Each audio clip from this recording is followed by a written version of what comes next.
So he starts driving, and within I'm on my phone. I call my supervisor, give him our location, and tell him we'll be coming into the city about between 7 and 9 p.m., which is rush hour in Mexico City.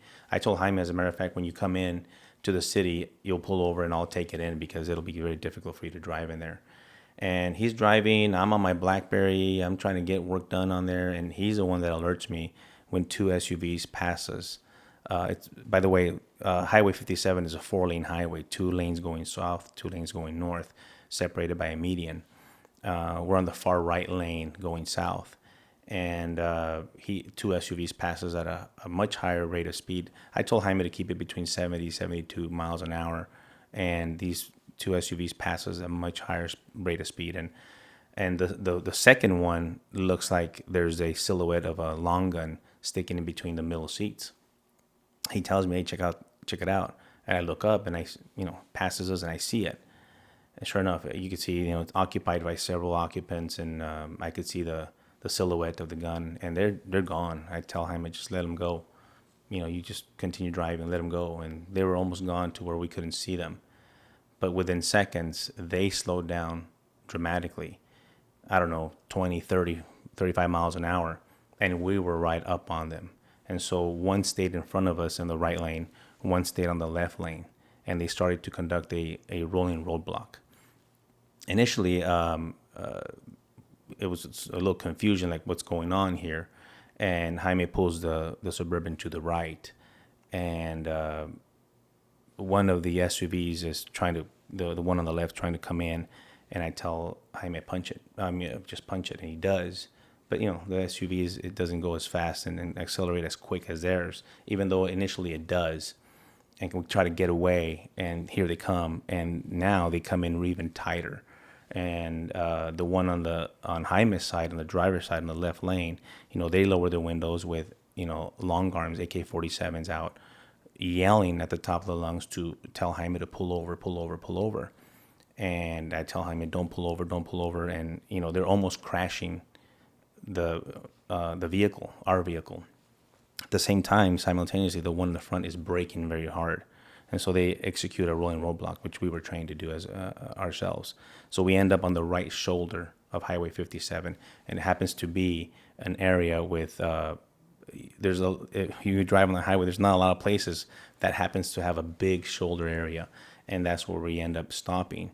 Well, as soon as we stop, Jaime puts the Suburban in park, and it unlocks the doors, and that's the way these Suburbans were programmed. And they come out, we have about 7 or 8 shooters. We call them shooters or Zetas cartel members. I don't know who they were at that time.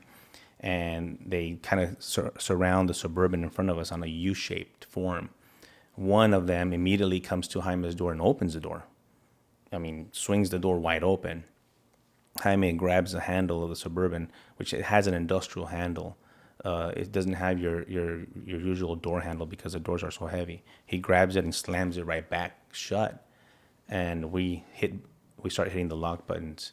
And the guy out there and everyone is yelling at us. The guy at Jaime's door is yelling, "Bájate, cabrón, abre la puerta, baja la ventana, open the door, F this, F that, open the door, get out, get out, get out." And we have our hands up to the windshield, and I'm yelling at them, "We're not who you think we are. We're Americans. We're U.S. Embassy employees. We're U.S. diplomats. We work at the U.S. Embassy in Mexico City. This is a diplomatic vehicle." I'm yelling all that constantly over and over and over in Spanish. I'm yelling it at the top of my lungs. And I tell them, let me identify myself. My diplomatic passport was in my backpack. I said, let me show you my passport, who I am, that we're U.S. diplomats. But they had evil in their eyes. I didn't know at that time whether it had hurt me or not. But then later on I found out that they had. And I tried to talk to what seemed to be like their leader, which it was, the guy that was at Jaime's door.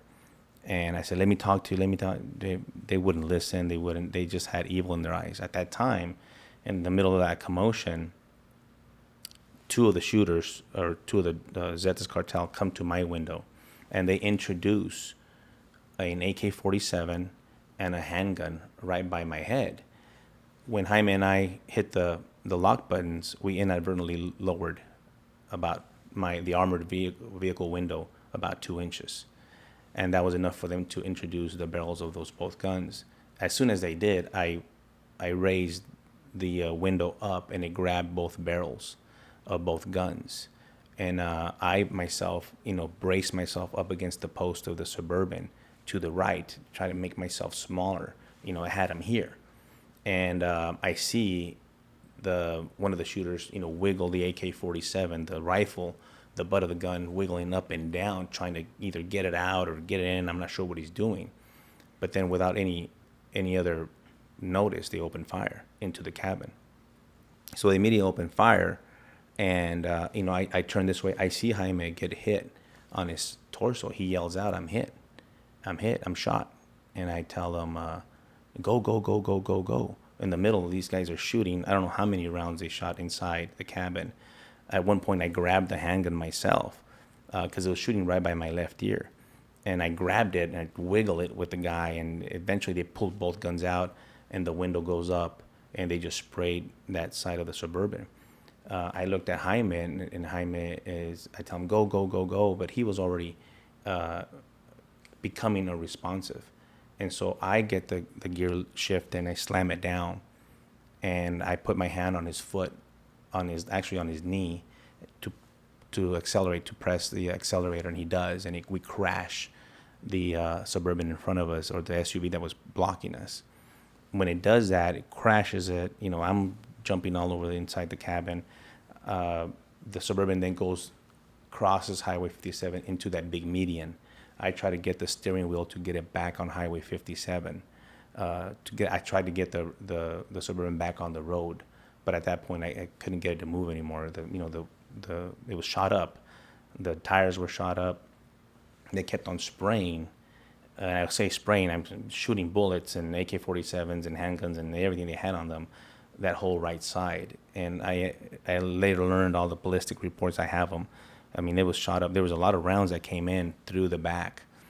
The equipment was all in the back of the Suburban, all the way to my seat. There was no opportunity for me to jump in the back or anything like that. And so immediately, Jaime is becoming unresponsive. I'm trying to figure out where they're going. I see one of the Suburbans go south, and then I see the second one go, and then the second one makes a U-turn, comes back, parks right in front of our Suburban. Two guys get out with AK-47s, and they look at me, and I look at them, and they just shoot and spray the front windshield. And I just kind of freeze there and realize I'm getting protected by the glass. I didn't realize I had been shot 3 times already. And so I see them get back in the SUV and drive off. And so now I look at Jaime. I'm attending to him and his leg. He's bleeding profusely from his leg. And I'm trying to keep him awake and keep him alive. In between all that, I grab my radio, Nextel radio phone. It doesn't work. It's out of service. So I slam that on the floorboard. I grab my BlackBerry, and I call the U.S. Embassy. U.S. Embassy, switch office. Victor Avila from ICE. We got a shot. We are on the highway of Querétaro, Mexico. We've been shot and attacked on the highway. I am an ICE special agent. What is your name, you said, sir? Victor Avila, please call Jerry Miles. I don't have another phone. Where did you locate? Please call Jerry Miles. We've been shot on the highway. Highway? What is the highway, sir? To where? Mexico, Querétaro. They know where I'm at. Okay. Try to remain online, please. I called the actual main line that a customer or anyone would call. And so there's a 911 call. That's what they call it, a 911 call. It's actually just me calling the U.S. Embassy and the switchboard. And so the switchboard operator answers my call. And you can listen to it. It's online. I'm sure you'll post it on there. But it's my distress call saying, "This is Victor Avila from ICE. We have been shot. We are shot. We are on the highway. Please call Jerry Miles. Let him know he knows where I'm at. They actually did not know where I was at. I didn't know where we were at. We were on Highway 57. I knew we had passed the city and state of San Luis Potosí, but I didn't know exactly where we were at, like an actual location. And so all of a sudden, it becomes very chaotic. He transfers the call, the switchboard transfers the call to the regional security office. The regional security office happens to have a temporary receptionist answering the phone. She answers the phone. I'm yelling at her who I am. She doesn't know what to do. She basically drops the phone, runs down the hallway, yelling, Agent Avila has been shot. Agent Avila has been shot. My wife works there. She comes out of the office, and she's like, "What did you just say?" "Yeah, there's Agent Avila on the phone. He's been shot." So my wife goes into distress, and then the diplomatic security special agent, one of my friends, gets on the phone, and another one gets on the phone. And I'm talking to them, and they're like, "Where are you?" On the highway. I have no idea exactly where. And so now I have them on the phone. Eventually, the word gets quick to our ICE office, which happens to be across the hall on the other side. An ICE special agent, a friend of mine who we went to the academy together, gets on the line, and they're trying to figure out where I'm at. I'm trying to tell them where I'm at. They could hear me on the phone yelling at Jaime and trying to keep him awake and alive. And my friend, he used to be a paramedic before he was an agent. He's like, have you checked yourself? Have you checked yourself? And I said, no. And that's the first time I actually realized. He says, I need you to physically take your hand. I had a lot of shrapnel, a lot of glass around me, a lot of blood from Jaime and mine. And I didn't know exactly what my injuries were. Then I realized I had been shot in my chest. So I had a lot of blood on my right side just coming down my jeans. And then I look at my leg, and I realized that obviously I'd been shot in my leg. I didn't know I had been shot on the lower part of my leg until I got to the hospital. And so he's the first one to tell me, you got to take your belt off and cinch it as high as you can. Kind of do a tourniquet in the back, on the top of your leg. I did. Somewhere there, I got on the same BlackBerry. I called the head of our vetted unit in Mexico City of the federal police, Mexican federal police. We had a unit that was vetted that we worked with on all the investigations that we did. I called him, not at the usual number that I usually call him. I would call him usually either by radio or cell phone. I happened to dial his office number. He didn't recognize me, my voice, because I was in distress, yelling and screaming. And he's like, "Who's this?" And I go, "This is Victor. You gotta come help me. You gotta send a helicopter." So he eventually dispatches a helicopter from Mexico City. Now during this whole time, we're in the highway. I'm now I have my guns on me. Now I have one in my waistband. Now I have the other one. I'm just kind of looking at the traffic passing by. There's traffic. There's people on the highway slowing down, looking at us like, what's going on? At one point, there's a federal police unit, a marked unit that slows down and doesn't stop. And at one point, what looked to be a paramedic, kind of like an ambulance. We all recognize an ambulance, but it had different markings on it, not like a traditional ambulance. And it parks on the right side of the shoulder. This guy gets out and crosses Highway 57, comes over, and he's like, "Open the door." I'm like, "I'm not opening the door. I don't know who the hell you are." And I have him flanked with my gun, and he's like, "Open the door, open the door." And I did not open the door. I didn't trust anyone at that point. And I later learned in the trial in 2017, he is the Zeta's ambulance. He works for the Zeta Cartel. That's how organized they are. And so that happened. In between that, also a state police officer came from the other end, from the north side of the highway, around the Suburban, trying to get me to open the door. And as you can imagine, the corruption in Mexico, at that point, I didn't trust anyone. So the only person I trusted was the commander from the federal police. And I said, "You have to send someone that I can trust." He says, "I'm going to send you this person, this name, and they're on their way, Victor. They're on their way." Well, 40 minutes, it's a long, long time to be on that highway. Jaime was unresponsive. I closed his eyes. I was just trying to keep him awake and breathing. And I was on the phone at one point with the helicopter pilot. I was able to give him the GPS coordinates from my GPS.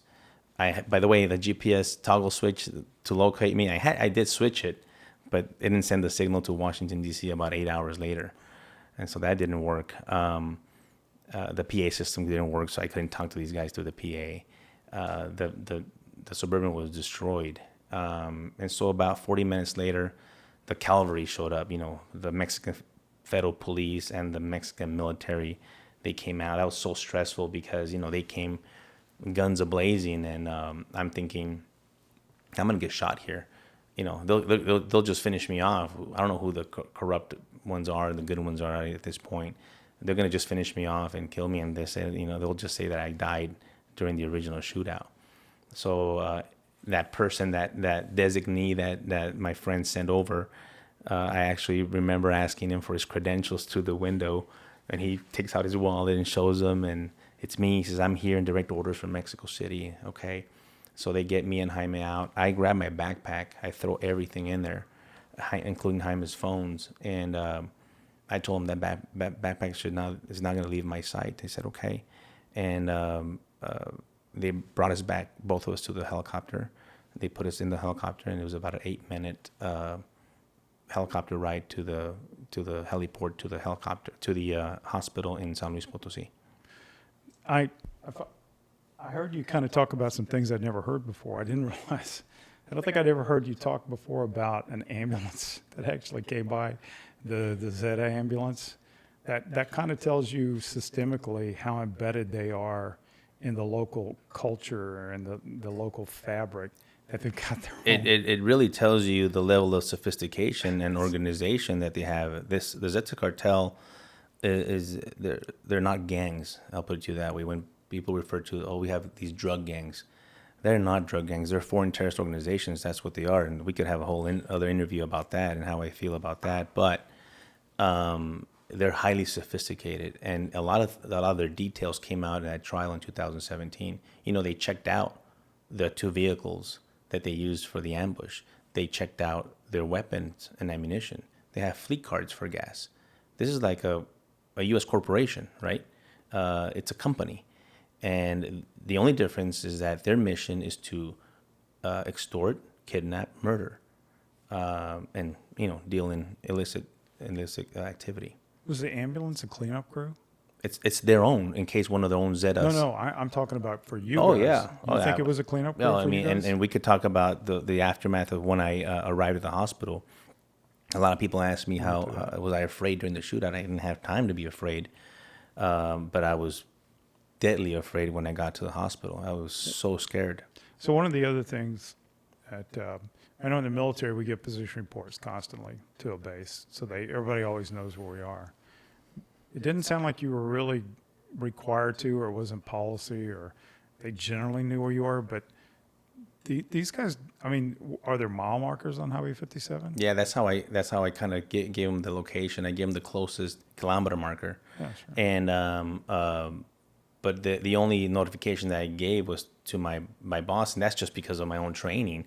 There wasn't a policy like you have to check in every 15 minutes or anything like that. I just called my supervisor and tell me we're on our way, and that was after we left the subway.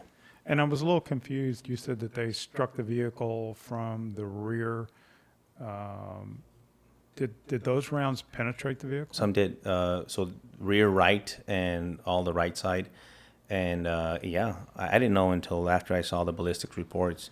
There was rounds inside the boxes, inside the equipment. That some rounds hit the back of our seats. So do you think that to some extent, it clearly saved your life, but there's clearly weaknesses. Yeah, armored vehicles are people call them bulletproof. They're bullet resistant. They're not. Nothing's 100% bulletproof. Maybe the president's car, but they're resistant enough to. It did save my life. It did. The ballistic in the windshield saved my life. I just find it astonishing that no one stopped to help, and maybe it's just a culture. I wouldn't say it's a culture. Maybe everybody's just afraid that they don't want to step into something that's going to get them killed. Absolutely. I don't blame them. As the Mexican nationals and the citizens there, they see this violence on a daily basis. They're not gonna pull over and see what's going on. They're afraid for their own lives.